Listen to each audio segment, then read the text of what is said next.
During the 17th century, there was a Dutch painter called Rembrandt.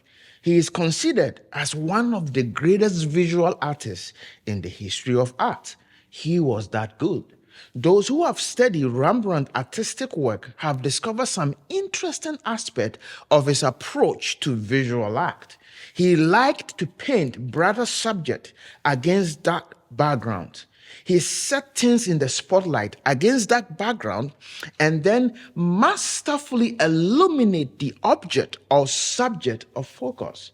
It is as if he is verbally saying in his portrait, there are so many things you could focus on in this portrait, but I want you to focus on just one thing for a moment. And that is exactly what the Gospel of John, the subject of this quarter's lesson, is all about.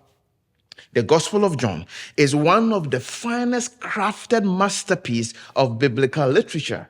In the Gospel of John, we see an intentional approach to storytelling that stands apart from the other gospel. John doesn't just recount the miracles and the teachings of Jesus as a historical record. He paints a portrait, one that invites us to linger and meditate on the depth of who Jesus is. While Matthew might quote 124 times from the Old Testament, John chooses only 15, but each of those 15 is packed with meaning. John is like the Rembrandt of the gospel writers. Where others might paint with a broad stroke, filling the canvas with many stories, John focuses on the singular image, the key figure, Jesus Christ. He set his scene with care, showing Jesus Christ in a way that commands our attention and invite us to pause and reflect.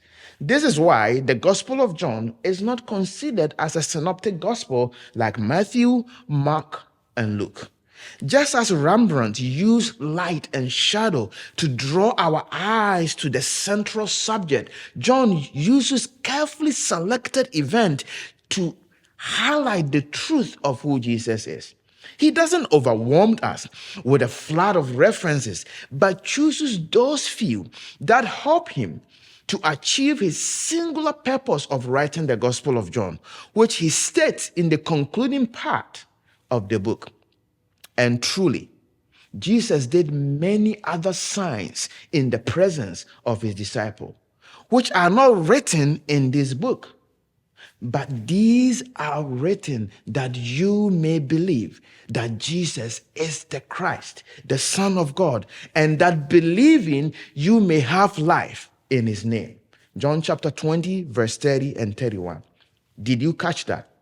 John said, Jesus did so many things in the presence of his disciple, but he has decided to select just few of these incidents with a single purpose, to give you an eyewitness testimony that Jesus is the Christ, that the fully human Jesus from Nazareth is the Messianic King, the teacher of Israel, the Son of God who will die for the sins of the world.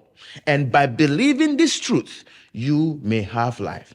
So when John selects the miracle of turning water into wine or the feeding of the 5,000, they are carefully chosen to confirm the purpose of the book, that Jesus is the Christ. The feasts were no different. John carefully selected the Passover, the Feast of the Tabernacle, the Feast of Dedication, to prove that Jesus is the Christ. The Gospel of John, my friends, isn't just a story to be read. It is a picture to be studied, a scene to be part of. He invites us not just to know about Jesus, but to know him personally, to see him more clearly, and to let the light of his truth shine in our life. So from all of us here of the Sabbath School Nugget, we are looking forward to studying the Gospel of John alongside you.